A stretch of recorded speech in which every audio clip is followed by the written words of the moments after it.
Vamos lá, galera. Beleza? Boa noite para vocês. Repetindo, boa noite, né? Nós estávamos aqui batendo um papo no anônimo aí. Boa noite. E aí, para quem, pessoal que não me conhece aí, né? Chama Eduardo. Convidei o Robson, a Tayane aí, o Matheus, para a gente bater um papo acerca de fé, né?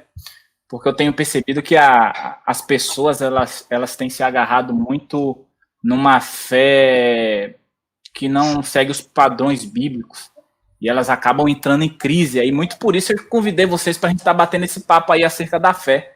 Aí eu queria aí que vocês também terminassem de se apresentar para o pessoal aí para a gente dar início. Obrigada. Boa noite, pessoal. Meu nome é Tayane, eu sou seminarista no Seminário Martin Butzer e quero agradecer desde já pelo convite. Um tema, como o Eduardo falou, um tema bem necessário nos dias de hoje, né? Então vamos tentar desenvolver isso daqui com nossos irmãos aí. Boa noite, galera. Robson, desculpa, tá? Mas meu nome é Matheus Maceno, sou seminarista lá no Seminário Batista Serra Mar. Junto com o Dudu, estudamos juntos, né? Graças a Deus. É um prazer estar aí, é um prazer poder compartilhar sobre esse tema. Tema muito importante para os dias de hoje, né? Acredito e estou com uma expectativa muito grande para o Senhor. Ele vai falar muito aos nossos corações, mas me sinto muito honrado e privilegiado por estar aí com vocês, essa galera fera aí. Boa noite, Robson Amorim. Estamos aí, agradecer pela oportunidade de estar falando com vocês. Eu sou ministro de louvor, evangelista, já há algum tempo aí na casa do Senhor. Estou aí junto com vocês, espero poder contribuir nessa noite com todos, e também a minha oração é para que Deus de fato fale aos nossos corações acerca desse assunto que de fato é muito importante nos dias atuais, sempre foi na verdade, e tem muita relevância nos dias de hoje, no atual cenário em que nós vivemos. Então, galera, é isso, vamos lá. A primeira pergunta, né? Vamos lá, vamos do início. Por que eu convidei vocês para a gente estar batendo esse papo? Como eu falei, a fé é um problema nos dias atuais, né? As pessoas elas se perdem nesse tema, fé racional, fé emotiva. Quando você pergunta para alguém o que é fé, vem logo aquela resposta básica, né? Hebreus 11. Todo mundo corre lá para Hebreus 11 e joga Hebreus 11, né? Fé é o firme fundamento das coisas que não se vê, mas se espera, tá? Mas beleza. Aí a pergunta que muitas pessoas não têm a resposta é: o que é fé para vocês? Para vocês, o que é fé? Vocês podem, assim, ter uma resposta mais aberta, mais ampla? Vamos fazer o seguinte... Primeiras damas ou Eduardo vai indicar? Vamos começar sempre pelas damas. Fechou. Muito bom. Cavalheirismo total aí, viu? Tô vendo, hein? Mas vamos lá. Então, o que é fé para você? Então, a gente está falando aqui com pessoas cristãs, né? Esse debate entre pessoas cristãs, essa conversa. Então, a gente vai usar como fundamento a Bíblia para poder definir o que é isso, né? Então, Eduardo citou aí muito bem Hebreus 11, e é esse o texto básico para isso. Então, Hebreus 11, ora, a fé é a certeza de coisas que se esperam, né? E a convicção de fatos que não se veem. Mas como a gente entende isso? Porque é muito fácil a gente falar isso, né? Mas o que seria essas coisas que se esperam? Que convicção é essa nas coisas que não se veem? Então, acho que aí é o ponto que a gente precisa observar e dar mais uma importância, né? Então, a gente entende que essas coisas, elas são coisas que Deus nos prometeu, certo? Então, nós temos uma promessa que Deus nos fez, e aqui a gente está falando de salvação, que ela vem se cumprindo no decorrer da história. Então, a gente vê, Deus fez uma promessa que enviaria o seu filho para morrer por nós, pelos nossos pecados. E essa promessa foi cumprida. Mas ainda existe uma promessa que precisa ser realizada na sua totalidade, né? Que aí é a salvação. Então, é essa certeza, é a certeza nessa promessa que a gente baseia a nossa fé. Então, é basicamente sobre isso, né? Então, quando a gente fala de fé, a gente fala, fé é confiar no que Deus diz.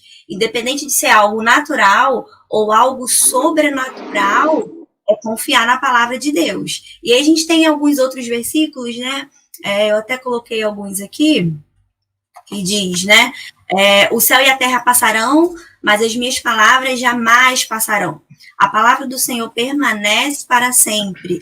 A relva murcha, as flores caem, mas a palavra de nosso Deus permanece para sempre. Ou seja, fé é confiar na palavra de Deus que é imutável, que permanece para sempre, independente das circunstâncias e daquilo que possa acontecer no meio desse processo.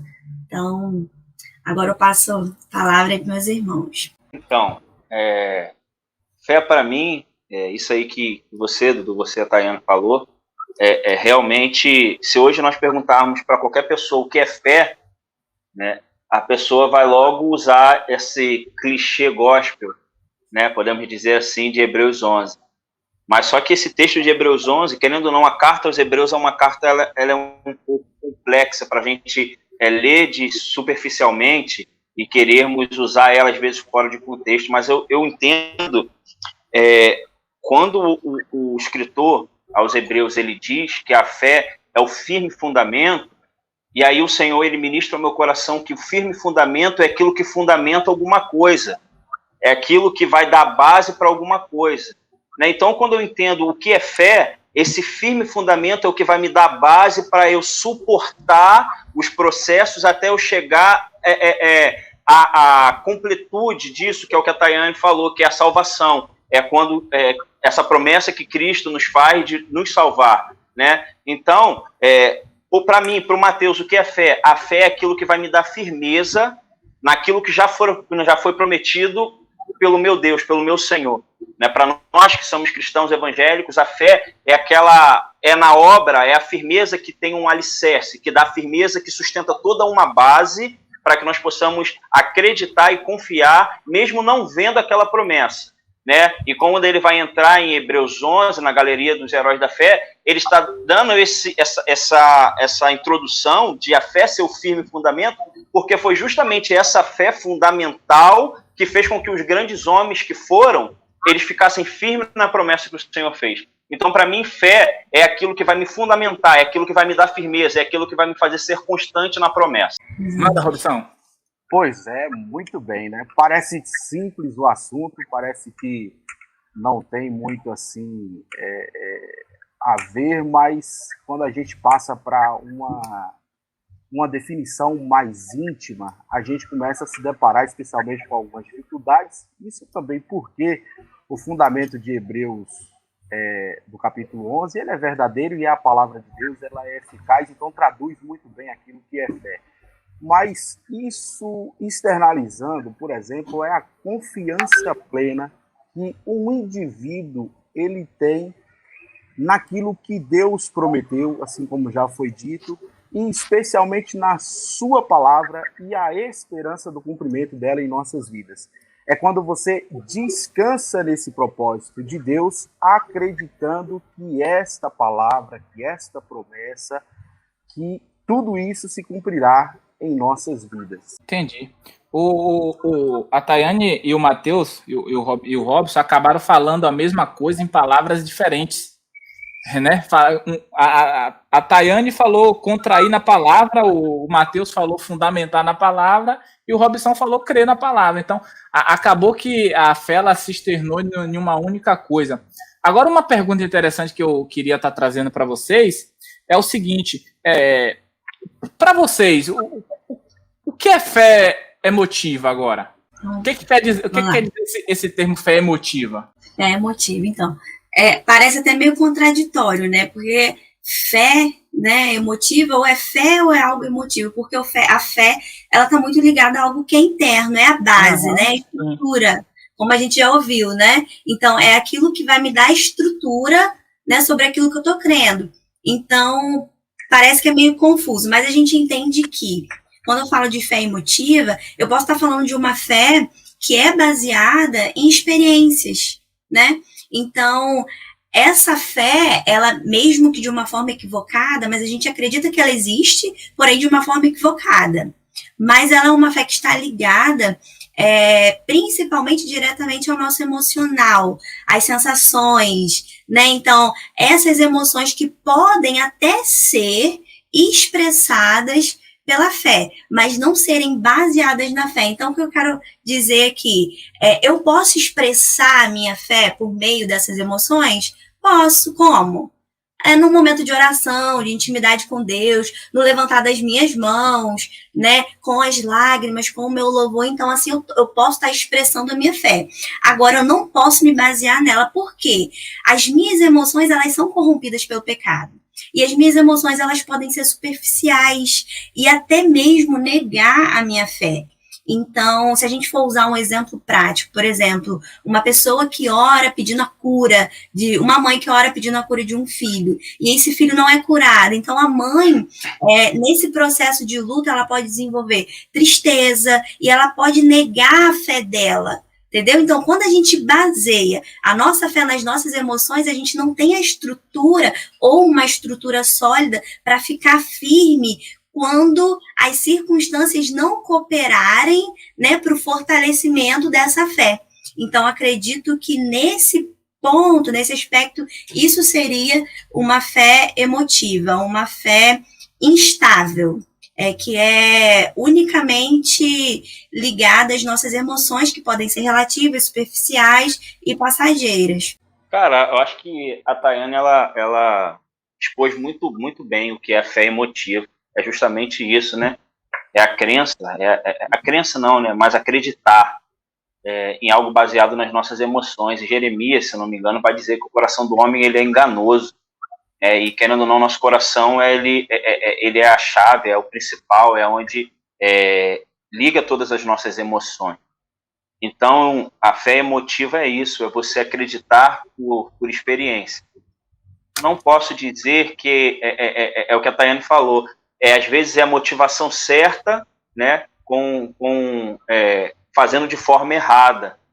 As experiências, elas vão gerar em nós, sim, uma fé, mas nós não devemos estar fundamentados somente nessas experiências, né? Essas experiências, eu entendo que elas vão nos dar o fortalecimento da nossa fé, né? Então, eu entendo que a fé é muito mais do que um sentimento, né? Porque um sentimento, ele passa. Hoje eu estou feliz, amanhã eu estou triste. Então, eu não posso fundamentar minha fé em um sentimento, né? Porque a fé ela tem que estar fundamentada tanto nos dias maus quanto nos dias bons. Então, eu entendo que a fé emotiva é isso. Quando nós deixamos que as nossas experiências, os nossos sentimentos, nos tragam uma crença de algo ou de alguém. Vamos lá. Bom, como a fé se fundamenta no crer, nesse princípio de entregar-se totalmente às questões em que Deus propôs para as nossas vidas, e também partindo do princípio que todos nós sofremos emoções, a nossa vida é um aglomerado de emoções, todos nós passamos em algum determinado momento, por circunstâncias que nos levam à emoção, seja paixão, seja perdas que nós temos em nossas vidas, seja dificuldades que nós enfrentamos.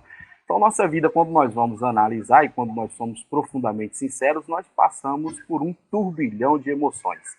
Então, aonde que eu quero chegar? É que se, por um lado, a fé eficaz é essa fé e confiança e dependência total de Deus, a fé emotiva, ela se opõe a isso. É o que a Thaís falou, quando nós colocamos a nossa fé na nossa experiência de vida, naquilo que nós estamos passando, naquilo que nós acreditamos, ou seja, nós fazemos a substituição daquilo que é sagrado, daquilo que foi proposto por Deus e passamos a acreditar no nosso coração, que assim como o Mateus falou, ele é enganoso.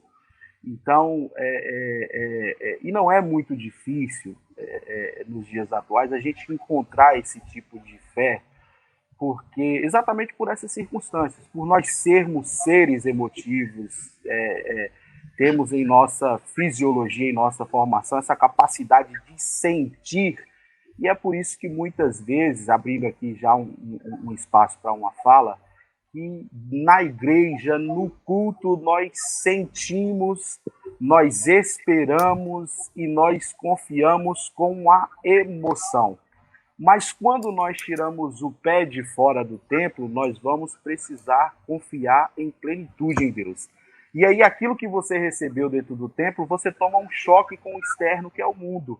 Por quê? Porque aqui não cabe mais emoção. Aqui a realidade, de fato, onde é necessária uma fé firme, fundamentada na palavra e na esperança em Cristo Jesus, ela é sobreposta, se ela é falha, por essa questão emocional.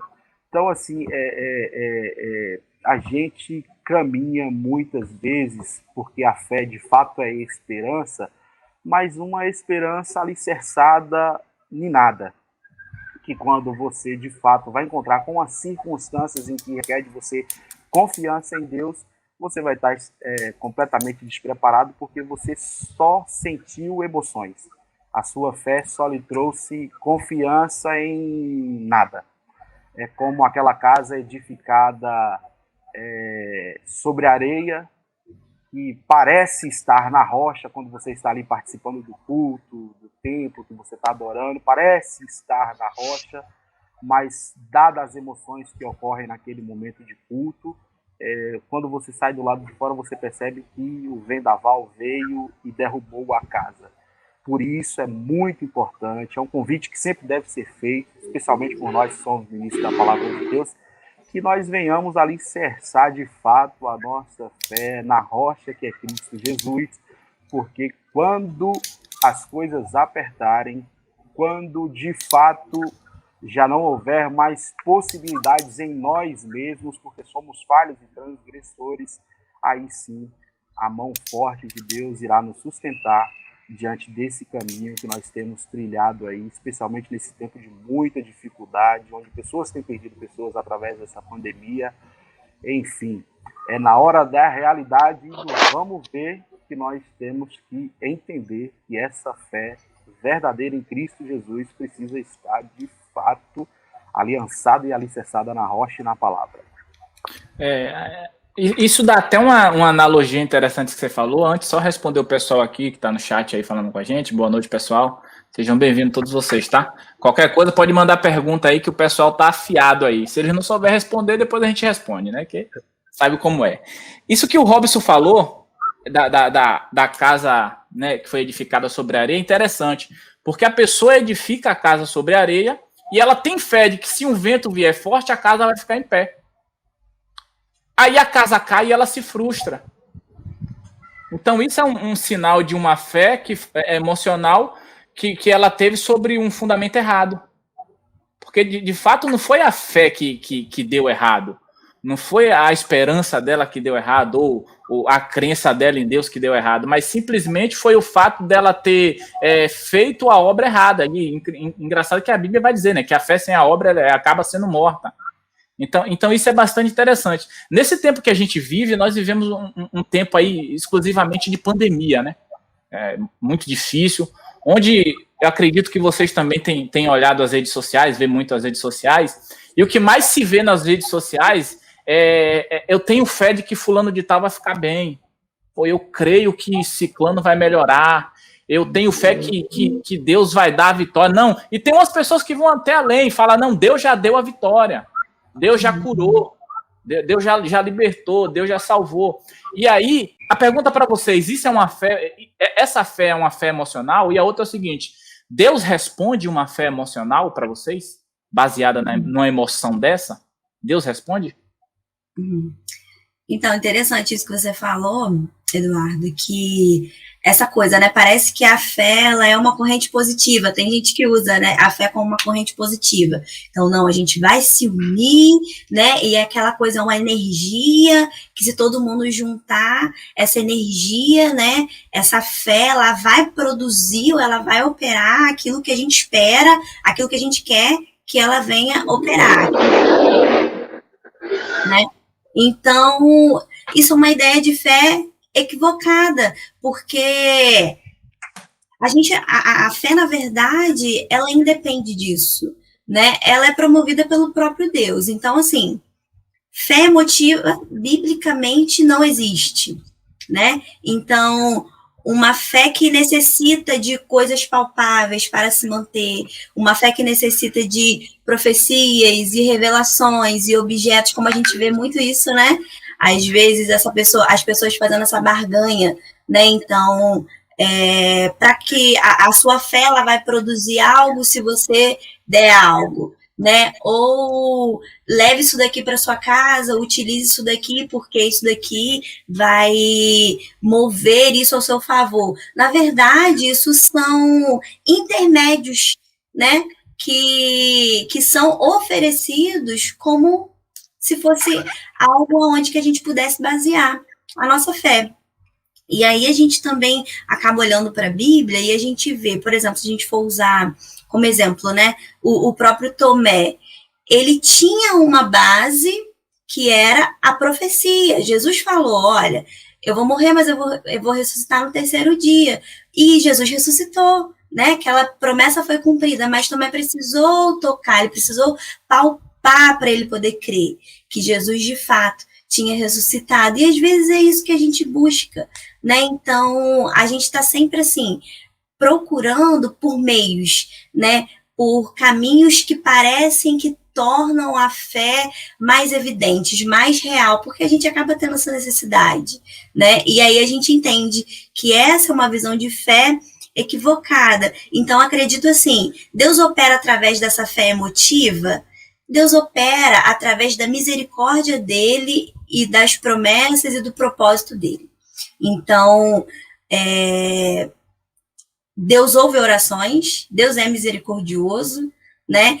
E é do interesse de Deus abençoar os seus filhos. A gente sabe, mas de acordo com a sua misericórdia, de acordo com os seus propósitos. Não que a minha fé irá motivar isso ou aquilo, ou que eu possa usar outros meios que estimule a vontade de Deus ao meu favor, como meios que eu acabei de citar aqui, né? Então, a resposta exatamente seria essa.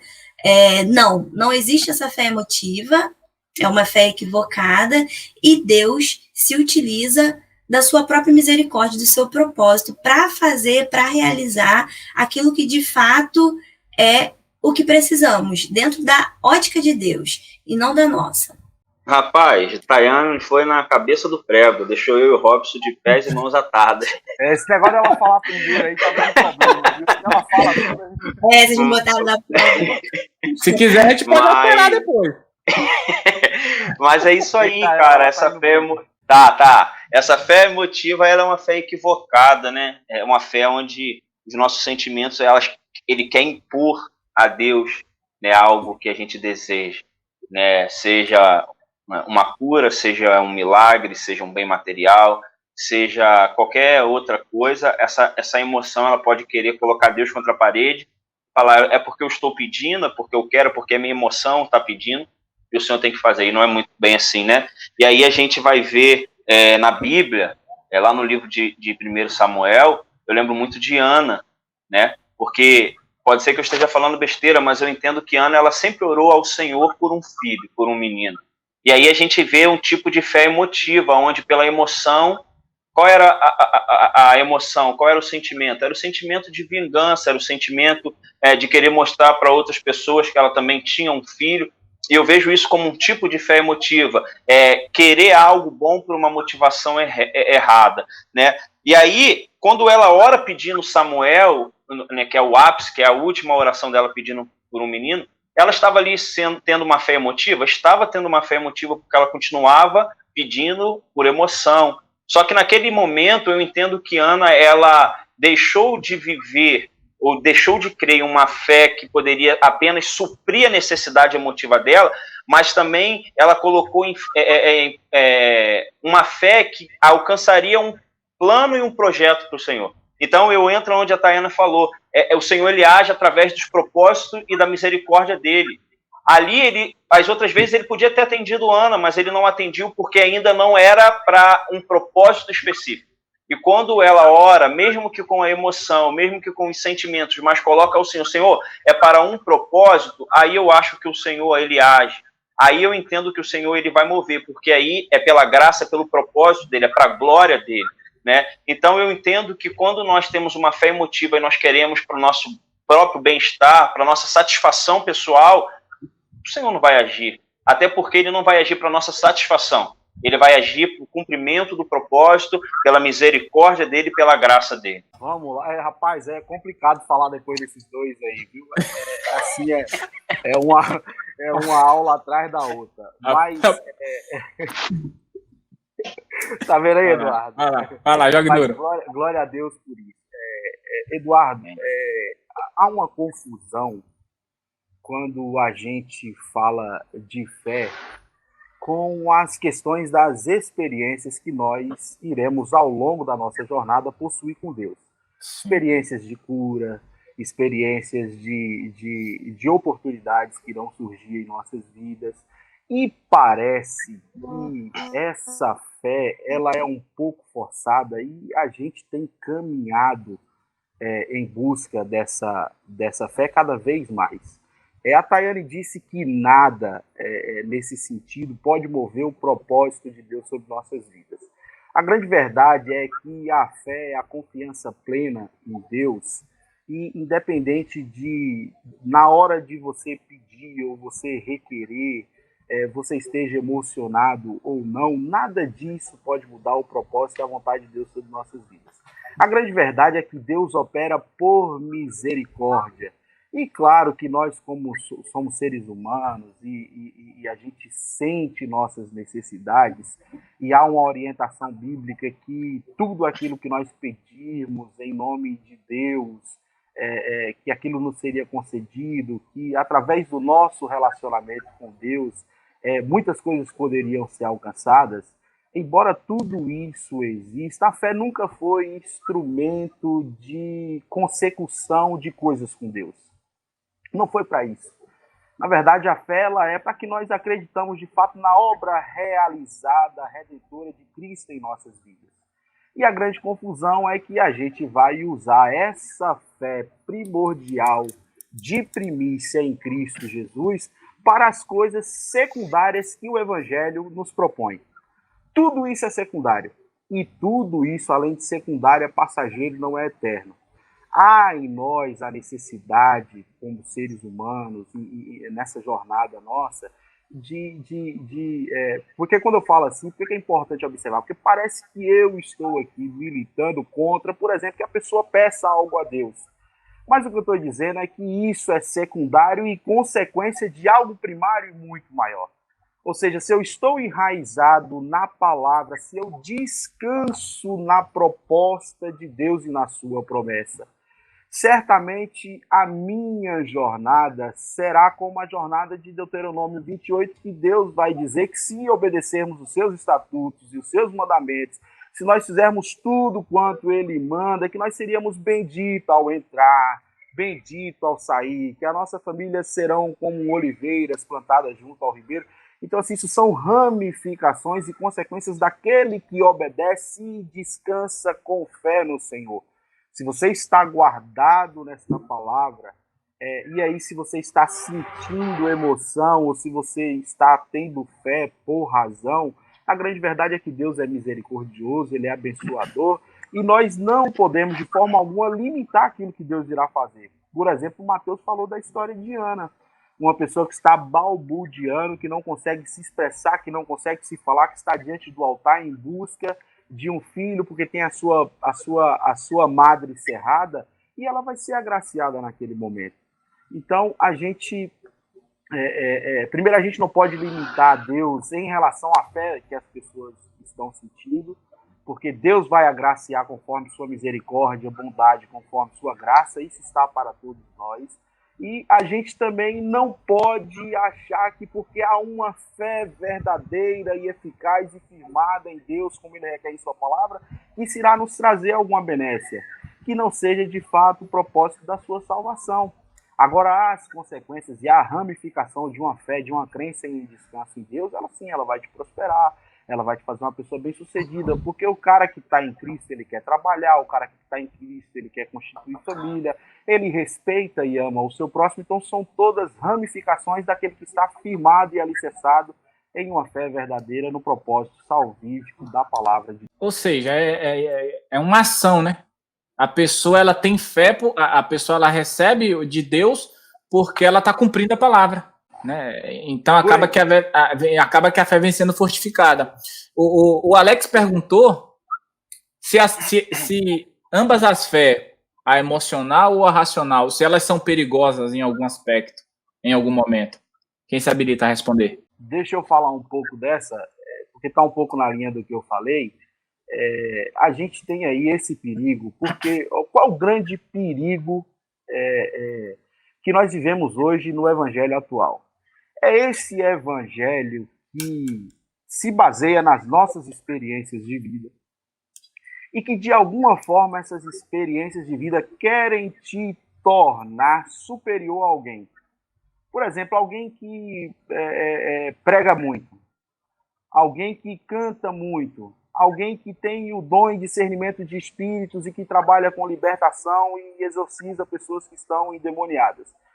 A grande questão é que quando você está sendo instrumento de Deus e que de fato a sua fé te proporciona isso, que você recebeu esses dons, se você não tem cuidado com isso, essa fé ela pode se sobrepor a uma verdade libertadora que Cristo colocou sobre sua vida, e aí ela se torna perigosa nesse sentido de que você perde essa dependência de Deus, e isso se torna uma jactância em sua vida. Por quê, Eduardo? Não muito longe, a gente costuma ver pessoas dentro do nosso próprio ambiente se tornarem separadas no sentido de que o dom dela é especial e, por isso, ela se sobrepõe a outras pessoas. Porque ele canta bem, o que canta mal não serve para ele, é motivo de falácia, é motivo de engrandecimento. Então, quando nós utilizamos a fé como ferramenta de vanglória para as nossas próprias vidas, isso é um perigo muito grande. Porque a gente vê pessoas aí que têm ministérios lindos, que possuem dons maravilhosos de Deus, mas que, ao mesmo tempo, se tornam pessoas insuportáveis no meio em que vivem. Porque elas apontam, elas julgam, elas querem matar as outras pessoas que não possuem sua mesma relevância espiritual, e quando isso acontece conosco, quando nós somos acometidos disso, nós perdemos aí o rumo da coisa, e aquilo que era para ser instrumentalidade de Deus serve apenas para machucar, para afastar as pessoas, para corromper o coração das pessoas e distanciá-las da verdade para a qual nós somos propostos, que é essa capacidade que Cristo colocou em nós de sermos ministros de reconciliação do Evangelho.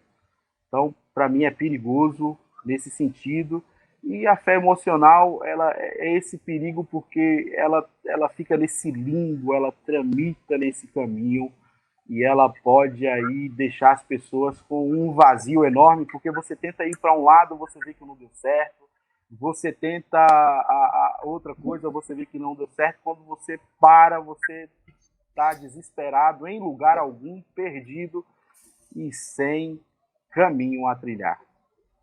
A Laís perguntou aqui como que faz para identificar aqui, como que a pessoa se encontra e pode perceber que está agindo com emoção e não com razão. Quem se habilita? Vamos lá. Como podemos identificar uma fé emocional? É quando nós fundamentamos pelas nossas experiências, sabe? Se eu não sinto, se eu não consigo identificar com os meus, com a minha vida, com a minha forma de estar, com os meus sentimentos, eu não consigo sentir que eu estou bem ou que eu acredito naquilo, se os meus sentimentos não estão me levando a acreditar naquilo, nós podemos identificar isso como uma fé emocional.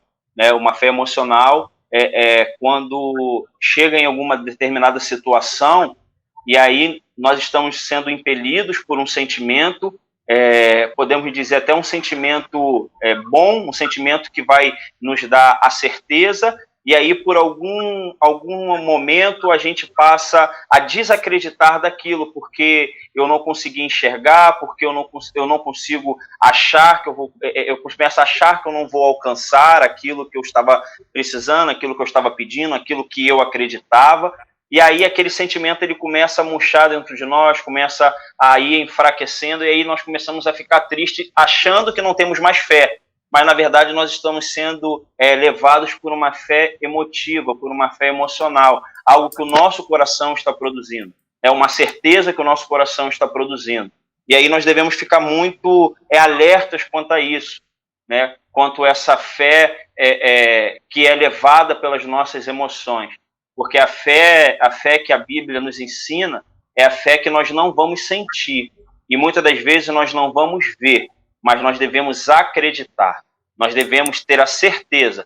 Por mais que eu não veja, por mais que eu não acredite, eu tenho a certeza. Aliás, por mais que eu não veja, por mais que eu não sinta, eu acredito e tenho a certeza de que aquilo ali foi algo que o Senhor me prometeu, foi algo que eu vou alcançar, né? Estou falando isso em promessas do Senhor. Eu entendo que para nós podermos perceber essa fé emotiva seria mais ou menos isso. O perigo da fé emotiva é que 99% dos casos leva a pessoa à frustração, né? Porque acaba que ela não tem base. Acaba que ela espera de Deus aquilo que Deus não prometeu. Corrija-me se eu estou errado, né? A pessoa ela está sendo muito emotiva. Foi aquilo que eu falei no primeiro, logo no início da live, né? Não, Deus já deu a vitória, Deus já curou, Deus já salvou. Mas se não for vontade de Deus essas coisas, e aí? Então a pessoa está nessa emoção e ela acaba sendo levada ali para a frustração. Eu acho que foi o Matheus que falou da Ana aí. A Elisângela falou que ela não concorda, né? Que a Ana teve uma oração vingativa, mas sim de desespero. Sim, Elisângela, minha irmã, graça e paz. Até me perdoe pela forma de falar, mas quando eu falo na questão de vingança, não por ela ser ruim e querer se vingar, né, de Penina, mas quando eu falo de vingança, por um sentimento de querer também ter um filho, porque a outra tinha, né, até me perdoe a forma que eu me expressei, mas na verdade ela estava sendo movida por um desejo de querer ter também um filho, poder ter um legado, poder ter alguém que chamasse que fosse herança dela, né, que fosse alguém gerado por ela. Por isso que eu me referi como vingança. Mas sim, com certeza foi uma oração de desespero. A oração de uma mulher que estava necessitada de algo, né? E no caso de um filho, né? Eu entendo assim. Ela colocou aqui também, ó, um coração quebrantado e contrito, Deus não rejeita. E é muito importante lembrar isso aqui, que é totalmente diferente, né? Emoção de um coração quebrantado, contrito diante ali da presença do Senhor. O Tiago, ele colocou Romanos 8, e ele disse o seguinte: não sabemos orar como convém. E Paulo fala para cristãos: isso é maravilhoso. Não depende do meu querer para que a oração chegue a ele. A verdadeira fé é obediente mesmo com dúvida. Aí ele me deixou uma questão interessante. É possível ter fé e duvidar? Ou você tem fé ou você duvida. É possível? Eu acredito que quando nós temos fé, nós vamos acreditar naquilo. E aí eu pergunto para vocês, amigos, né? Eu tenho fé que o Senhor ele vai voltar, certo?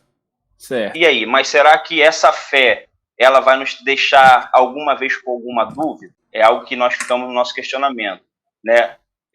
A gente vê os sinais, né? A gente vê que o Senhor está próximo de voltar. Ele é vindo, né? Sim. Mas muitas das vezes as pessoas elas duvidam disso, né? Eu até pregava isso domingo lá na igreja. Isso foi inculcado pela minha mãe desde que eu me conheço por gente, que Jesus está voltando, né? Então eu tenho a certeza de que Jesus está voltando.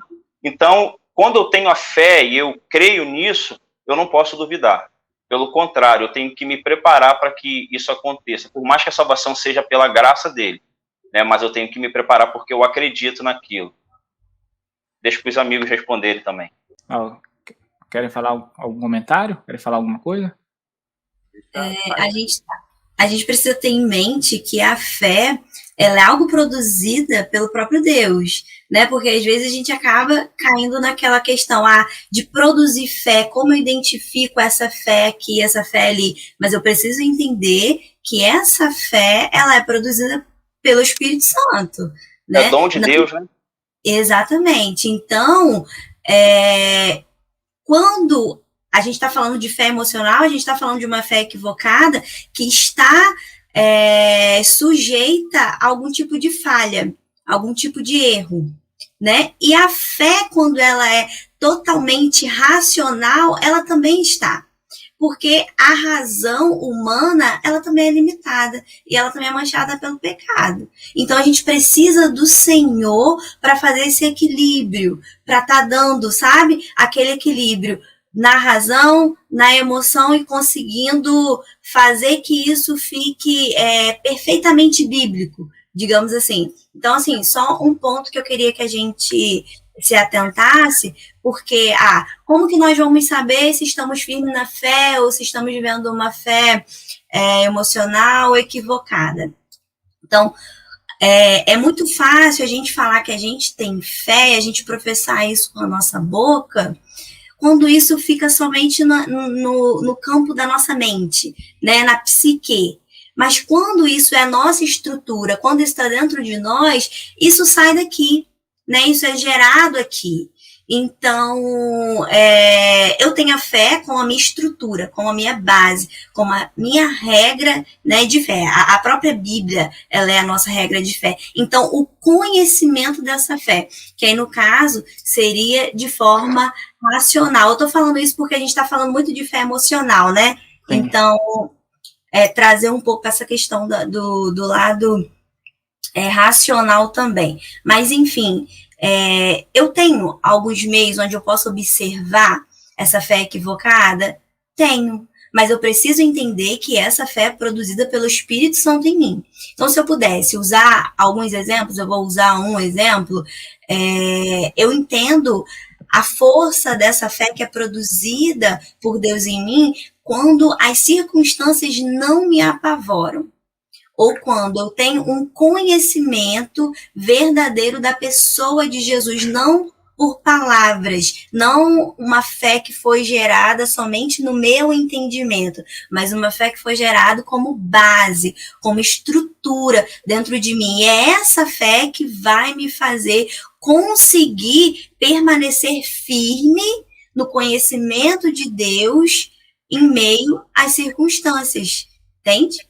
Então, é basicamente sobre isso que eu queria falar. Então, assim, um outro ponto. Quando nós não negamos a Cristo, mesmo que isso nos doa ou vá ao contrário das nossas vontades, né, daquilo que a gente acredita como verdade. Então, a gente pode usar como exemplo os próprios mártires, né, tanto os citados na Bíblia como os mártires contemporâneos, né, atuais. Então, essas pessoas, elas são movidas por essa fé que estrutura, que faz você romper o medo, romper as circunstâncias, romper aquilo que você acredita como verdade, ou romper essa fé emocional, porque ela é uma fé que tem base, estrutura, que começou em Deus e foi produzida por Deus. E então, isso é interessante, né? Que nós vamos ver um momento assim na Bíblia. Você falou que uma forma de se identificar se a fé ela é racional é quando ela não te deixa temer a situação, né? Não te deixa temer o momento. Porque independente da circunstância que você está vivendo, você tem fé de que Deus vai agir conforme a sua vontade e o seu querer. E a gente vai ver isso na Bíblia lá quando Sadraque, Mesaque e Abidnego, por exemplo, estavam na fornalha, né? Ainda que não é mencionado fé, mas nós podemos ver um ato de confiança em Deus, no Senhor Jesus, independente das circunstâncias. Os olhos dele, eu falei até isso essa semana na igreja, os olhos deles mostravam algo, apontavam para um cenário desfavorável, mas eles continuaram tendo fé, continuaram crendo na certeza, né, de que Jesus ia agir conforme a tua vontade e o teu querer. Mais uma pergunta para você. Oi, falei. Deixa eu voltar aqui nesse assunto que você, não sei se foi alguém que está acompanhando com a gente, que perguntou se é possível duvidar. Sim. Eu queria abordar rapidamente aqui esse assunto, porque isso é muito importante. Só para tentar equacionar um pouco aqui, tentar dar uma luz, não sei se foi você que perguntou, se foi algum ouvinte. Foi o Tiago que perguntou. O Tiago, né? Se é possível ter fé duvidando, né? Isso. O Eduardo, se você for olhar lá Hebreus 11, você vai encontrar lá na Galeria da Fé um camarada chamado Abraão. Sim. E quando Abraão é chamado para sair da sua terra, ele vai receber as promessas de Deus. E quando Deus começa a prometer a Abraão algumas coisas, você vai perceber um tipo de atitude em Abraão que é exatamente desconfiar daquilo que Deus está falando. Quando Deus promete a ele já em sua velhice, filhos, ele vai perguntar se, mas será que isso não é para um tal de Eliezer de Damasco que tem lá na minha casa? Você vai ver a história caminhando, por exemplo, e quando o anjo vai lá falar com Sara, que ela vai dar luz ao filho, que Sara já é um pouco de idade avançada, que tem sua madre encerrada, Sara vai expressar sua dúvida com risos. Então, é possível, de fato, ter fé e duvidar. O que a gente precisa entender é que nós somos chamados para um relacionamento com Deus e que é possível no desenvolver do nosso relacionamento e que tenhamos momentos em que, de fato, sentiremos dúvida, ainda que tenhamos fé. Por exemplo, Abraão está na Galeria da Fé, inclusive citado como o pai da fé. Mas quando você olha as histórias de Abraão, até Abraão pegar Isaac e oferecer como sacrifício, Abraão passou por um processo, inclusive, de dúvidas em sua vida. Ele duvidou que ia ter uma grande descendência e perguntou se não seria com o seu servo, Eliezer de Damasco, que estava lá na sua casa. Sara sorriu dessa promessa. Abraão, no decorrer de sua história, Abraão comete alguns erros, ele mente. Deus manda Abraão fazer uma jornada, Abraão vai para o Egito, chega lá, Abraão tem problemas. Então, o que nós precisamos entender é que, com fé ou não, há em nós uma imperfeição e uma incapacidade de sermos esse ser que todo mundo acha que nós somos. Muitas vezes porque nós estamos na igreja, que é lugar de gente imperfeita. O que a religião quer dizer? Religião quer dizer religar o ser humano a Deus.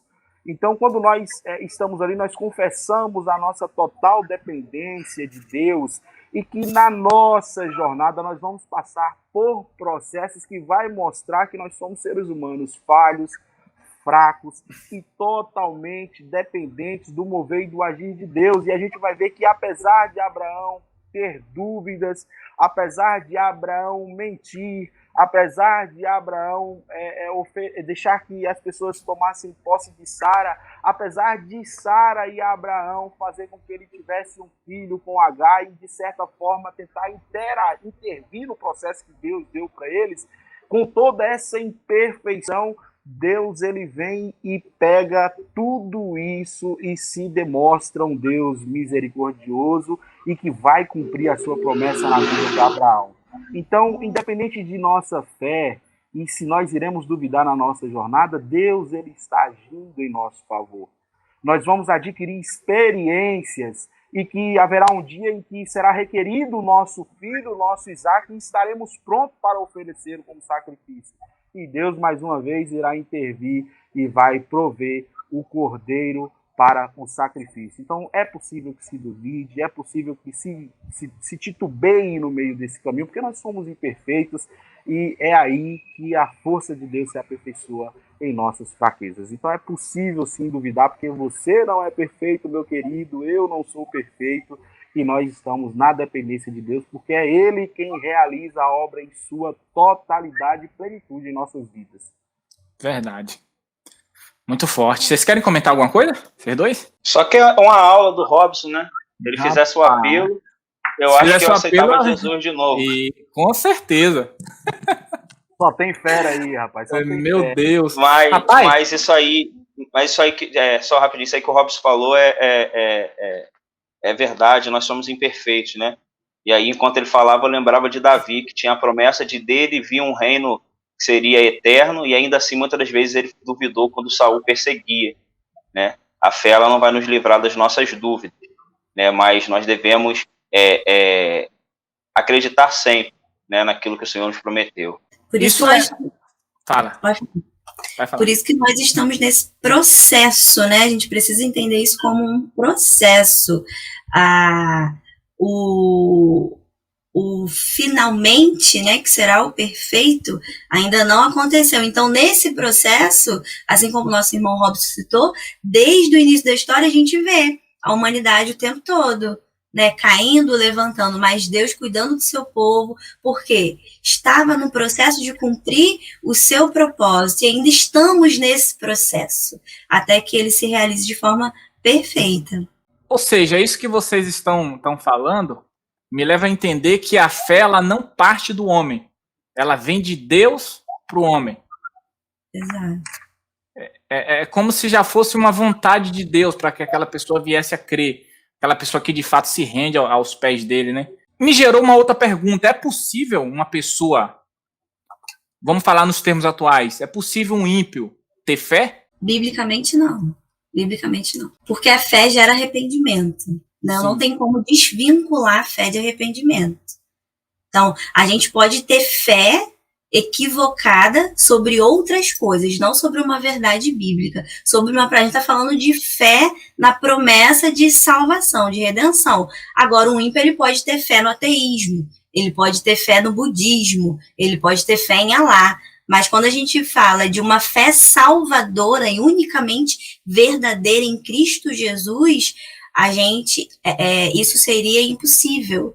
Essa fé precisa ser gerada por Deus, que vai gerar em nós arrependimento, transformação, né? Fala rapidinho sobre isso aí também, que é interessante, isso que a Tayane falou, é justamente isso. Fé nós vamos ter, né? O homem, ele foi criado para adorar ao Senhor, né? E pelo pecado nós, então, temos uma imagem deturpada de um Deus, né? Até que nós sejamos reconciliados pelo seu Filho. Então, todo homem, ele tem a necessidade de adorar algo, né? E aí nós podemos ver isso no deserto. Moisés, ele está no monte, e o Senhor chama e ele fica 40 noites dentro da nuvem de glória. E lá embaixo, o povo está, Arão, faça um bezerro, porque nós temos a necessidade de adorar algo. Nós precisamos adorar algo. É uma fé equivocada. Tinha fé, mas era uma fé errada. E aí nós vamos ver lá no Novo Testamento, em Atos, quando Paulo está andando pela Grécia, por Atenas, e lá vai ter um altar ao Deus desconhecido. Ou seja, aquele povo, um povo ímpio, um povo totalmente que adorava a diversos deuses, né? Tinha uma fé equivocada. Fé, o ímpio vai ter, mas não é uma fé revelada, como a Tayane falou, na verdade de Cristo, né? Então, Paulo, ele não se contenta em ver aquela fé errada daquele povo, e ali ele apresenta aquele Deus. Esse Deus desconhecido é o Deus que criou, é o Deus que não precisa ser servido, é o Deus que serve, é o Deus que tem mãos e toca, é o Deus que não precisa ser carregado. Então, quando um ímpio tem a fé, e muitas das vezes vai ser equivocada, né, não de acordo com aquilo que a palavra do Senhor vai dizer, porque é exatamente isso que a Tayane falou. A fé, ela vai gerar uma certeza, essa certeza, ela vai gerar salvação. Quando eu creio no Filho de Deus, eu creio que ele morreu para me salvar, então isso vai gerar a redenção, vai gerar a salvação, né, vai gerar o arrependimento. Ô, Eduardo, fala para mim. O texto de... abri até para consulta aqui, é de Efésios 2:8, vai dizer o seguinte: pois vós sois salvos pela graça, por meio da fé, e isto não vem de vocês, é dom de Deus, não por obras, para que ninguém se glorie. Outra coisa interessante, que quando a gente fala assim, é possível que um ímpio tenha fé, e aí a nossa irmã e o Mateus falaram tão bem aí, que essa fé, ela não é aquela fé verdadeira, e quando a gente vai ver, a gente tem fé em muita coisa, né? Inclusive a gente que é da igreja, às vezes tem fé em coisas que por essa imperfeição nossa. Mas quando a gente vai olhar, eu acho muito interessante o quanto Deus é misericordioso. Quando você vai ler Mateus capítulo 1, você vai ver na genealogia de Cristo uma presença muito interessante. Você vai ver que está sendo citada lá Raabe. E quem era Raabe? A prostituta, a pessoa imperfeita, a pessoa que simplesmente teve uma ação de fé, porque ela, através da vida dela, criou-se a possibilidade da expiação daquela cidade. E o que me toca muito no Evangelho é que, de fato, a gente precisa, de uma vez por todas, compreender algo que Cristo é e que muitas vezes a nossa mente limitada não permite que nós alcancemos tal visão. Mas a palavra dele é reveladora, inclusive descreve muito desses momentos. É o grande problema da religião, do partido fariseu e de muitos judeus com Jesus Cristo e depois na vida de Paulo com as perseguições. Porque Cristo vai apresentar na sua chegada um evangelho que é libertador e resgatador daquele que é oprimido, daquele que está em processo de estar à margem da sociedade. Então veja bem, Raabe, prostituta, está lá na genealogia de Jesus Cristo. Quando nós começamos a olhar para Jesus Cristo, nós vamos ver Jesus Cristo na sua jornada pegar pessoas doentes, fracas, falhas, assim como aconteceu comigo, que talvez eu me julgue, ou que talvez você se julgue em um grau de perfeição maior do que outra pessoa, mas Jesus Cristo também nos resgatou. Então, a grande questão é que essa compreensão passa por esse processo de que Jesus Cristo é esse homem libertador, e ele é libertador de cativos e oprimidos. Então, se nós somente pararmos para pensar de que existe algo perfeito no sentido dessa fé que não vem de nós, que isso é dom de Deus, talvez aí nós iremos limitar o acesso de pessoas que Cristo mostrou que era possível. O fariseu, o judeu, ele não entendia como Jesus praticava todas aquelas coisas, porque essa religiosidade que eles tinham em seu coração os afastava de entender exatamente aquilo que era ordenado por Deus, que era cuidar das pessoas, que era amar o próximo, que era o cumprimento da lei através de uma vida plena naquilo que era ordenado.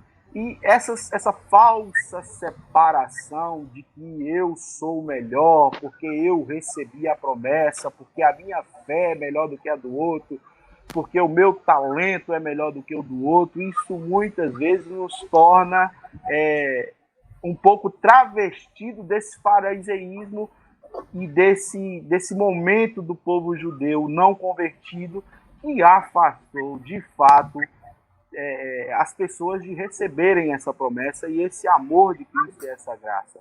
O Paulo, por exemplo, sofreu muitas prisões e muitas perseguições do povo judeu porque eles não entendiam. Quando Paulo entende a graça de Deus sobre sua vida, que é a graça que Martim Lutero um dia também entendeu para propor a reforma protestante, mas nada disso é verdade. Esse julgo todo sobre minha vida, todas essas coisas que eu preciso cumprir, isso, Deus me libertou de tudo isso. Ou seja, Paulo, quando entende essa graça, que é a graça que Jesus Cristo pregou e por isso ele sofreu perseguições, ele também vai sofrer perseguições. Então é importante a gente entender que esse acesso à graça de Deus, ela é gratuita, não é barata, mas é gratuita, e que ela está acessível a todos. E que Deus, no demonstrar da sua história, pega Abraão imperfeito, pega Moisés, que era assassino, pega tantas pessoas ruins e as transforma em grandes homens para cumprir um propósito determinado que ele quis no decorrer da história de Israel, daquela nação em determinado tempo, e que é culminado e totalizado na morte de Jesus Cristo na cruz, com a libertação de todos nós do pecado. E tem um fato interessante, né, na Bíblia, eu não vou lembrar onde é que está agora, está nos Evangelhos, onde um rapaz que ele não é discípulo, ele vai lá e expulsa um demônio e ele é repreendido pelos discípulos, né? Aí Jesus olha para os discípulos e fala, não, aquele que não é contra nós é a nosso favor. Você tá entendendo? Isso é bastante interessante. Isso aí. Ô, Eduardo, só para mais uma coisa, eu sei que eu estou falando muito, mas eu não quero tirar o espaço aqui. Dá lugar. Porque as coisas vão vir em minha mente, eu vou lembrar. Uhum. Você lembra do jovem mancebo?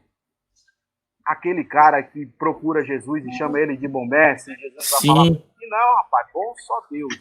Sim. Aquele camarada procura Jesus, dizendo para Jesus que ele guardava e que ele percebia todos os mandamentos.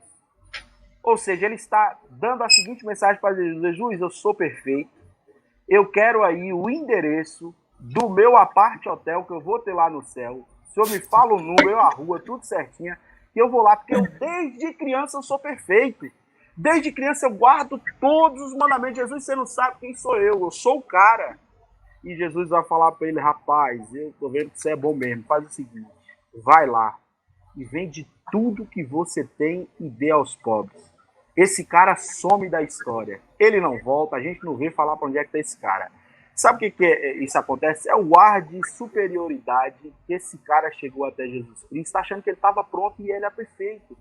Então todos nós pecamos e destituídos fomos da glória de Deus, em maior e menor grau, todos nós somos imperfeitos e dependemos totalmente da graça de Deus. Não existe esse negócio de melhor, de maior no reino de Deus. Tudo que Jesus Cristo fala é nivelado por baixo. Jesus vai nivelar aquele que é maior como uma criança. Imagine você, o adulto está lá e Jesus fala, você quer ser maior? Ele vai nivelar por baixo, ou seja, como aquela criança ali.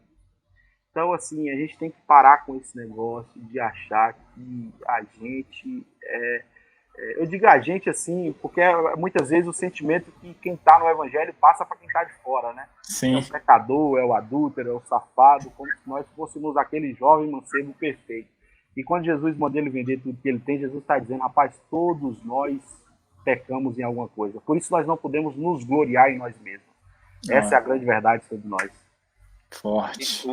Isso aí que o Robson está falando, eu já tive como experiência, porque isso foi uma luta muito grande assim do novo convertido, né, onde a gente acha que nós somos super santos e somos melhores do que os outros. E aí, com o tempo da caminhada, nós vamos começar a entender que o Senhor ele nos nivela pela cruz. Né? E o mais bonito desse amor e dessa graça é que o Senhor ele inaugura um reino com um ladrão, cara.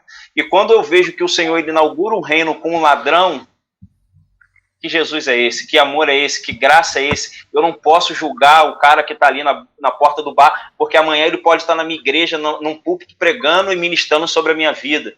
Sabe? Essa é a graça do Senhor, essa é a vontade do Senhor. Isso aí que o Robson falou, cara, é extremamente importante nos nossos dias. Né? As pessoas que acham que são melhores do que outras por terem uma fé. Né? Mas nós devemos entender que nós fomos todos nivelados pela cruz. Abraão, Davi, Moisés, eu, você, nós vamos ser nivelados pela cruz. Aleluia.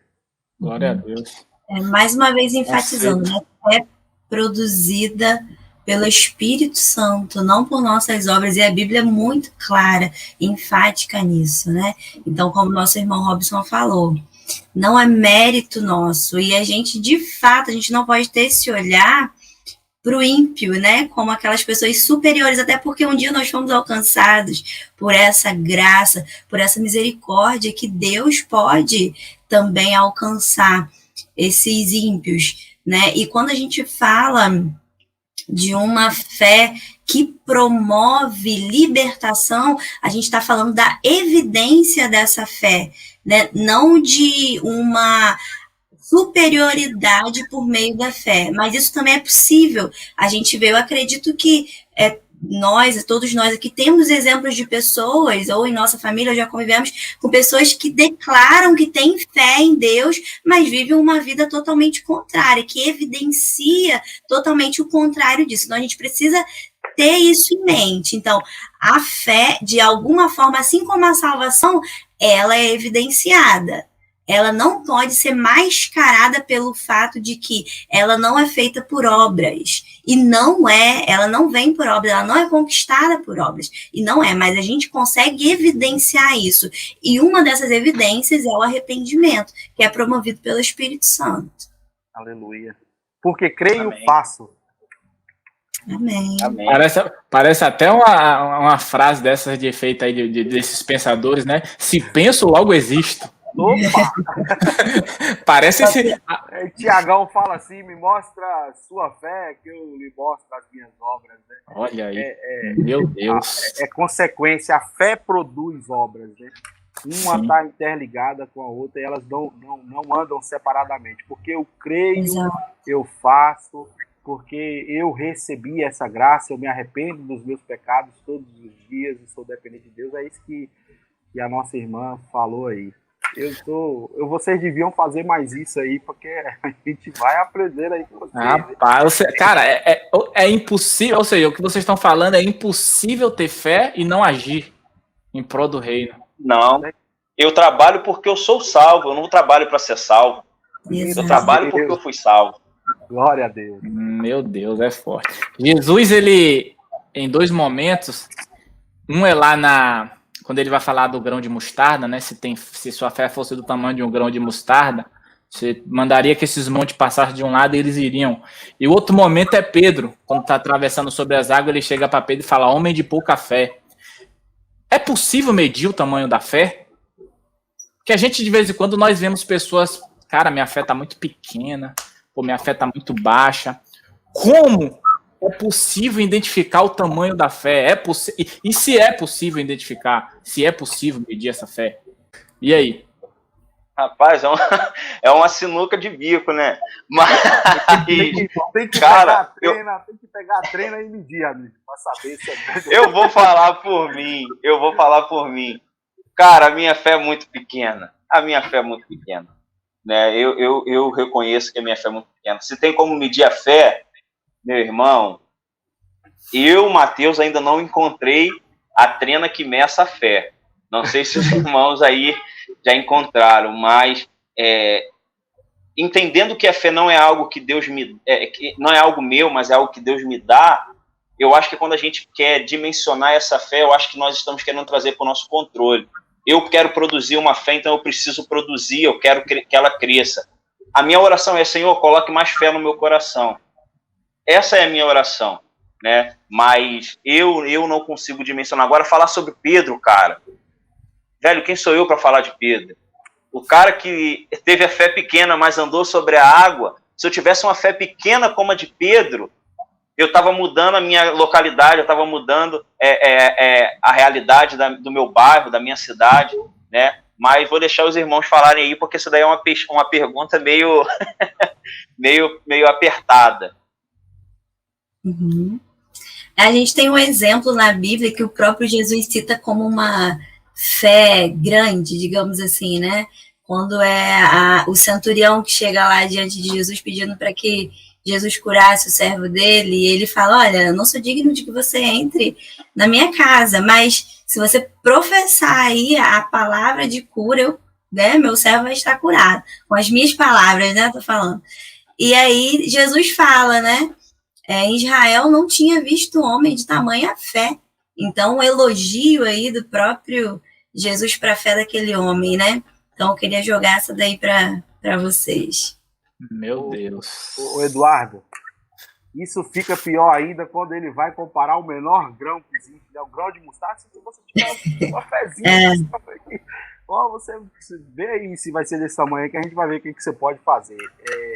Esse episódio especificamente acontece com Jesus em uma conversa com Pedro, quando eles são acometidos ali em uma travessia por uma grande tempestade e as ondas vêm ali sobre o barco, eles ficam atemorizados e Jesus vem com aquele grande poder, acalma o vento e a tempestade, e Pedro vai andar sobre as águas, e após esse episódio vai ter aí esse relato e essa frase do pouca fé, né? E aí a gente diz que a definição de fé é acreditar, é descansar e depender de Deus. Se você observar, o próprio texto vai explicar e vai dizer que Jesus vai perguntar a Pedro assim, por que você teve medo? Então, quando Pedro tem medo, ele dá uma demonstração de não descanso total naquilo que Deus poderia operar. É aquilo que a Tayane falou em algum momento aí, que essa falta de dependência e de descanso, aquele momento em que Pedro teme e que ele tem medo, em outro momento também, em uma travessia, Jesus vai chamar, que estava dormindo no barco, vai falar, homens de pouca fé. Por quê? Porque eles se assombraram e tiveram medo. O medo, ele se opõe, de certa forma, não que não seja normal, tem aquele medo que é um medo paralisador, e tem aquele medo que, de fato, vai demonstrar que você não confia no agir de Deus. Então, esse medo que Pedro teve, que a própria palavra vai explicar, Jesus falando, é quem vai denotar que ele teve pouca fé. Por quê? Porque se ele confia que aquele homem que está sobre as águas, o Jesus Cristo, é aquele que tudo pode, que tudo faz e que de fato acalmou os ventos e as tempestades e o convidou para uma grande experiência que é andar sobre as águas, ele não teria medo, ele não teria duvidado. Então a dúvida e o medo de Pedro é quem faz que surja essa declaração de pouca fé. Tá vendo aí? Você que anda tendo medo aí, preste muita atenção, confie em Jesus, que é nossa salvação, não é isso, Eduardo? Desse jeito, né? Cara, Oi. Pode falar. Não, eu só ia fazer esse breve comentário mesmo acerca disso aí que vocês estão falando, porque eu até falei, né, um pouco mais atrás no vídeo aí, são dois cenários diferentes. Na verdade, são dois cenários idênticos, se nós estamos falando de dificuldade, de tempo, de medo, são dois cenários idênticos com atitudes diferentes. Pedro e Sadraque, Mesaque e Abidnego lá dentro da fornalha, né? Ambos estavam em situações de risco, onde poderiam perder as suas vidas, mas cada um teve atitudes diferentes, né? Cada um exerceu a sua fé de forma diferente. Cada um imputou a sua confiança, um no que via e o outro no que não via, mas acabou crendo. Você está entendendo?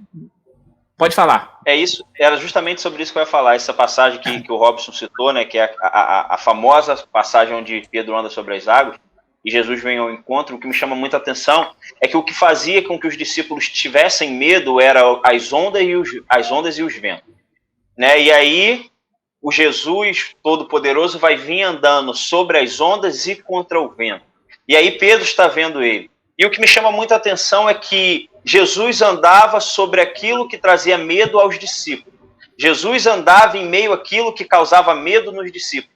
Ou seja, se Pedro tivesse parado e analisado, ele poderia ter chegado à seguinte conclusão: aquilo que me causa medo, o meu Senhor anda sobre ele. Aquilo que me traz o medo, o meu Senhor anda sobre ele. Sabe? Mas eu não estou querendo dizer isso para julgar Pedro, porque às vezes nós somos assim. Às vezes nós esquecemos do Senhor que nós temos, dos Deus que nós temos, que anda sobre o mar, que acalma o vento, e ainda assim nós temos medo. E nós devemos aprender a descansar. Né? Essa passagem ela nos dá uma lição do que é fé. Essa passagem nos ensina o que é confiar no Senhor. Exatamente. E para que a nossa fé seja medida, ela precisa ser provada. A gente só descobriu que a fé de Pedro foi plena ali porque ele teve medo. Deus tá falando. E ele foi provado diante daquilo. Então, assim, não querendo concluir, mas né, dando continuidade ao que o Matheus estava falando, a fé ela é aperfeiçoada através das circunstâncias, né, dessas provações que o próprio Deus permite que a gente passe. Isso não quer dizer que ele não está sobre essa situação, que ele não está sobre essa tempestade, mas ele se utiliza dessa tempestade para poder moldar e aperfeiçoar a nossa fé, né? Então, isso aí é interessante, porque E uma outra coisa também, que eu até queria usar um exemplo, às vezes a gente ora, né, pedindo, Senhor, que eu me pareça contigo, né, que eu seja mais próximo do Senhor, me dê um coração como o seu. Só que a gente ora isso esperando ser anestesiado, né, tipo, como se isso fosse algo que a gente fosse experimentar sem ter que passar por nenhum processo. E o processo é doloroso, né? E esse processo eu chamo de aperfeiçoamento da fé, de aperfeiçoamento do nosso caráter cristão, que Deus se utiliza, que Deus está no controle. Então é isso. Amém. Isso aí que a Tayane está falando passa pela vida de todo cristão, né? E o Robson, ele citou Abraão, o pai da fé, né, que mesmo tendo todas as promessas, uma vez ou outra ele chegou a duvidar. Né? Mas aí, esses dias eu estava estudando Hebreus, e quando vai começar a falar sobre Abraão, o escritor de Hebreus, ele traz algo que é de uma profundidade muito grande, dizendo que Abraão, quando ele foi entregar o seu filho Isaque, que era o filho da sua promessa, ele foi entregar Isaque não crendo que o Senhor ia dar um cordeiro, mas confiando que o Senhor que ele iria matar Isaque, mas que o seu Deus podia ressuscitar o seu filho. Cara, e quando eu entendo isso, que um cara que entrega o seu filho crendo que o Deus que ele serve pode trazer aquele filho de volta dos mortos, cara, isso é de uma fé impressionante. Né? Isso é de um momento muito profundo. Quando ele fala com os seus servos desde o começo do caminho, espere porque eu voltarei junto com o menino. Ele já fala antes de ele entregar, ele já fala que voltaria com o menino, porque ele já cria no coração que Deus poderia ressuscitar o seu filho. Só que o Senhor, ele faz muito mais. Abraão, eu não vou precisar ressuscitar porque eu não vou matar. Tem aqui um cordeiro. O que eu queria eu já ganhei, que é o teu coração. Sabe? É isso que a Tayane está falando. A fé, ela vai provar, mas não vai provar o tamanho da nossa fé, mas sim o tamanho do nosso coração, a disponibilidade que nós temos de entregar ao Senhor. A nossa fé, esse processo vai nos mostrar o nosso caráter em Deus. Sabe? Essa fé vai nos mostrar quem nós somos no Senhor. É nesse processo que essa fé vai produzir em nós um fundamento onde nós vamos entender quem nós somos no Senhor. Meu Deus. Cara, esse é um assunto muito, muito amplo e gostoso de se falar, podemos dizer. E tenho certeza que se nós ficarmos aqui, a gente vai ficar a noite toda, vira vigília, e a gente segue falando. O que eu fico impressionado e impactado, porque tanto a fé racional, ela te dá base e sustento para que você não entre numa crise, porque você está pautado sobre uma base, sobre a palavra, você está pautado sobre aquilo. Exemplo que Jesus sempre falava para os discípulos, Jesus falava, olha só, um dia, vai chegar o dia que o Filho do Homem vai ser entregue para morrer. Ou seja, Jesus estava alertando eles que ia acontecer. Mas Jesus falava, olha só, mas no terceiro dia eu vou ressuscitar. Pode ficar tranquilo. E quando acontece isso, nós chegamos lá na ocasião onde Tomé duvida. Tomé, ele não crê. Tomé, ele não teve fé. Ainda que ele foi alertado de que isso ia acontecer, ele não teve fé o suficiente para crer. Mesmo ele estando ali diante da pessoa de Jesus, ele precisou ver as marcas, ele precisou ter uma prova maior de que de fato ali era o Messias. Aí Jesus vai dizer, olha só, bem-aventurado aqueles que crê sem ver. Vocês estão entendendo aonde eu quero chegar? Não são as circunstâncias, o momento que cada um de nós estamos vivendo, que determina a nossa fé, mas é aquilo que a gente crê, baseado na palavra. Não é simplesmente uma emoção. Eu estou passando um exemplo, eu passo por uma situação difícil, eu passo por um momento difícil, mas eu tenho as promessas que estão sobre a Bíblia. Porque engraçado que isso puxa uma coisa, Isaías ele vai dizer uma coisa interessante, ele vai falar assim, como crerão se não há quem pregue? Né? Porque a fé vem pelo ouvir, e o ouvir é a palavra de Deus. Perfeito. Então eu tenho fé, hoje, nos tempos atuais, porque eu estudo, porque eu leio a Bíblia, e eu falo num âmbito geral, as pessoas, eu consigo fugir dessa emoção, porque é essa emoção que me leva para uma crise, porque ela não é baseada sobre nada, eu consigo fugir de uma emoção quando eu estou dentro da palavra e eu tenho certeza de que o que eu creio está ali. Está contido dentro da palavra. E eu tenho certeza que um dia ela será cumprida. O salmista vai até dizer o seguinte, as aflições do justo são muitas, mas de todas o Senhor o livrará. Só que as pessoas alimentam as aflições e esquecem da promessa, que é o livramento delas. Deu para compreender? Sim, Dudu, falando sobre partindo desse pressuposto, né, da fé racional, né, é justamente isso, é quando você conhece, né? O que seria a fé racional? É aquilo que você acredita por conhecer. E quando a forma que nós temos de conhecer a Deus é através da palavra dele. É através da verdade revelada do Senhor, né? E aí eu lembro muito de Jó, né? O Jó que passou por um processo e que ouvia e conhecia o Senhor de ouvir falar. Mas através daquele processo, ele fala, Senhor, eu te conheci até aqui de ouvir falar, agora os meus olhos te veem. E agora que os meus olhos te veem, ou seja, agora que eu te conheço verdadeiramente, agora a minha fé é ainda maior do que quando eu tinha. A minha fé racional por te conhecer é muito maior do que a minha fé emotiva que eu tinha só quando eu ouvia, quando eu sentia.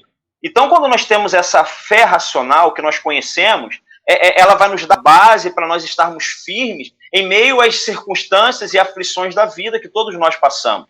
É a fé que não vai nos fazer parar porque nós não estamos sentindo. Pelo contrário, é a fé que vai me fazer avançar por eu conhecer o meu Deus. É o salmista que está em dificuldade, sabe? E aí ele vai dizer o seguinte, Senhor, eu te conheço.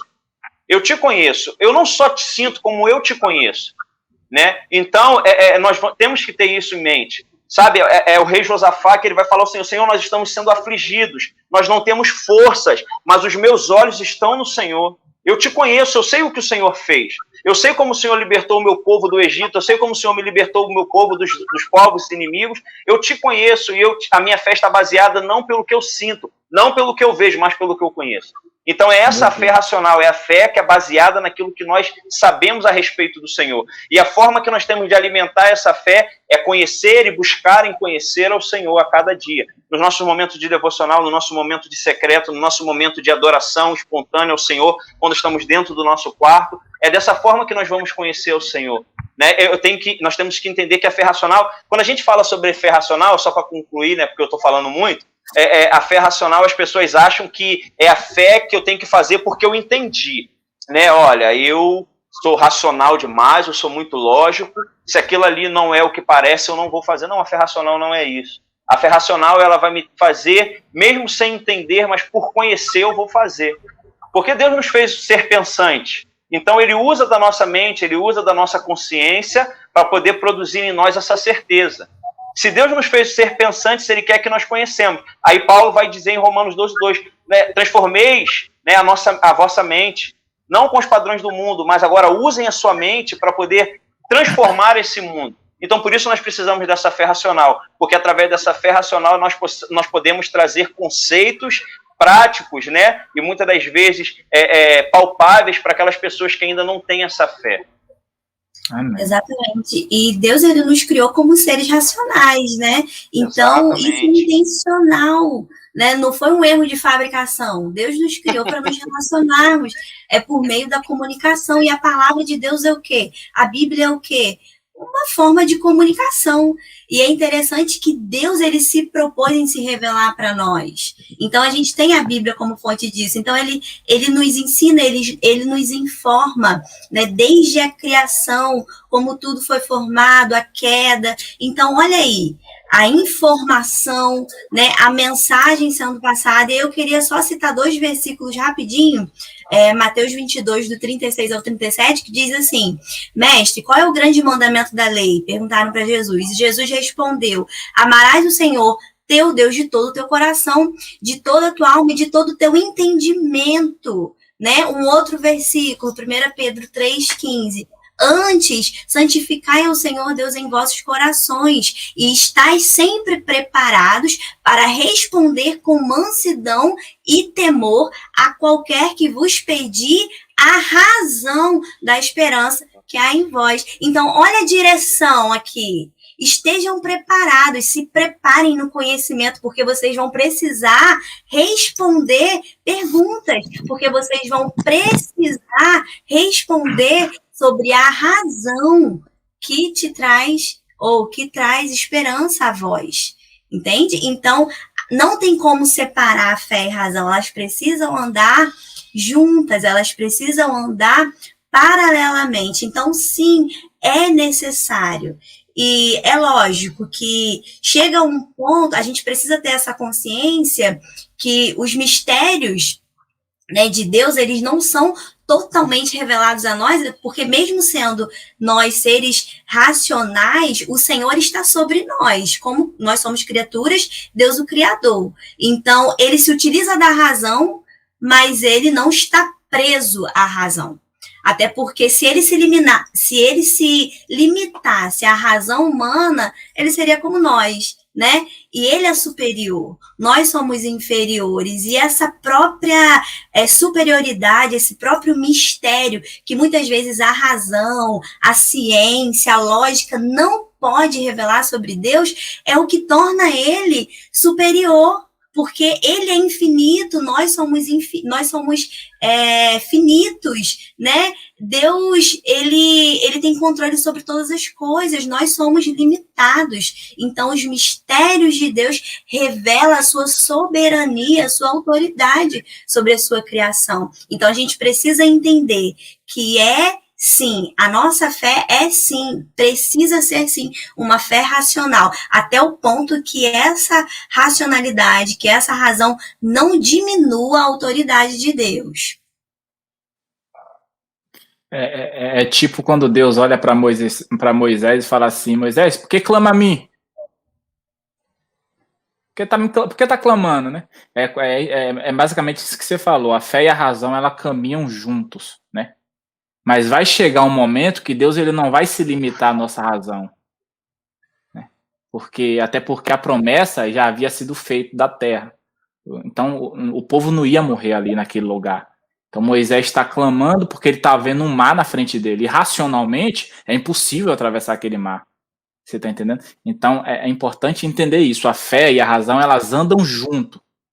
Mas vai chegar um momento que Deus ele não vai se limitar a isso. Não que ele vai se basear nas nossas emoções. Não, de maneira nenhuma. Mas ele vai fazer com que a palavra dele se cumpra, a promessa que já havia sido feita. Isso é muito forte. Aleluia. Meu Deus. Pessoal, é isso. Mais algum comentário? Mais alguma coisa? Alguém quer falar? Estamos aí chegando a 1h30 de lives. Tem muita gente aqui com a gente ainda aqui assistindo. É um tema muito interessante, né, de se falar. A Elisângela até disse que tem um pessoal assistindo com ela que são novos convertidos, né? Que estão pedindo aí um tema das bem-aventuranças. Deus abençoe, povo. Que bom, né? Tem o pessoal aí. Nós temos aí o Tiago Oliveira, não sei se deve convidar de vocês, né? Tiago Oliveira, a Emily Bessa. Emily, lá da igreja. Arthur Lemos. Deus te abençoe, Arthur, galera boa aí. Laís, Maria José, Alessandra Santos. Agradecer essa galera, né, que nos ouviu até agora. Sim. Uma aula aí do Robson, da Tayane. Tô sendo edificado, graças a Deus, glória a Deus por isso. Porque esse assunto é um assunto muito, muito gostoso, muito bom e muito importante para os nossos dias. Eu fui abençoado pela vida dos irmãos. Dudu. Ainda bem que tá gravado aí. Amém. Glória a Deus. Tá gravado aí essa escola. E eu, antes de mais nada, aí, eu queria agradecer a turma. Alguns também que eu estendi o convite aí, que fiz Alessandra, Alex Soares, turma aí que tem um período de caminhada já com a gente, pessoas que eu amo muito, amigos nossos aqui. E esse negócio começa na família, né? Minha filha também que fica aí repostando aí, pedindo para as pessoas acessarem. tudo que a gente faz aqui em casa meio que acontece assim, meio não, acontece em família, né? Na hora que eu tô gravando, Amém. as coisas. E de fato, assim, eu nesse tempo eu fico muito feliz, porque você ouvir falar de fé com pessoas conscientes, preparadas, alicerçadas numa palavra libertadora, isso é muito edificante, né? Pessoas que têm aí essa capacidade de discorrer sobre o assunto e falar com firmeza. Uma verdadeira aula, meus senhores. Vou voltar para assistir e aprender mais um pouco. Que bom aí. Meu Deus. Que vidas possam ter sido alcançadas, dúvidas esclarecidas. E aquilo que a gente conversava no início, né? A nossa oração é para que Deus, de fato, traga as pessoas que elas sejam alcançadas de certa forma. Amém. Por essa verdade libertadora que é a palavra de Cristo, né? Prazerzão, Mateus, Tainá, Eduardo, amigo já de longa Prazer é meu. Espero que se repita mais vezes. Vamos. Deus abençoe vocês, que vocês continuem aí nesse caminho, Amém. na verdade, e com muita fé. Amém. Já tem gente perguntando aí quando vai ser a próxima, hein? Ó, nós temos 2 temas aí próximos, né? Que é psicologia e religião, até que ponto elas andam junto. É um tema que tem para sair, uma live que tem para sair, a psicologia e religião, até que ponto elas andam junto. E eu vou trazer aí as bem-aventuranças aí que a Elisângela pediu, o pessoal que está com ela. Show de Vou bola. até estender também o convite a Elisângela, se ela quiser fazer parte no dia, para ela estar trazendo também aí o conhecimento dela, para agregar, né? Conhecimento nunca é demais. Verdade. Pessoal, eu quero agradecer a vocês pelo convite, peço a Deus que continue abençoando a vida de vocês, a família de vocês, né? Peço a Deus que continue fortificando, que Salomão ele vai dizer, né, que se o Senhor não edificar o lar, em vão trabalhar aqueles que edificam. Então eu peço a Deus que continue sendo o edificador dos lares de vocês e que a mão do Senhor esteja sobre a vida de cada um de vocês. Muito obrigado mesmo pelo convite. E eu quero dizer que eu tenho certeza, né? Eu declaro isso com toda certeza que todos nós estamos aqui na dependência de Deus, né? O que seria de Deus, o que seria de nós se não fosse a vontade e o querer de Deus sobre as nossas vidas. Mandar um abraço para a Gisone aí e para o Johnny, tá? Deus abençoe vocês no chat aí. Obrigado, acompanhando, tá? Obrigada a todo mundo que assistiu. Deus Muito abençoe obrigado. a todos aí, em nome de Jesus. Próxima. Dá um abração na família de vocês aí, tá? Igualmente. Valeu, Tu. Valeu, pessoal. Tchau, tchau. Fica com Deus. Tchau, tchau. Com Deus, gente.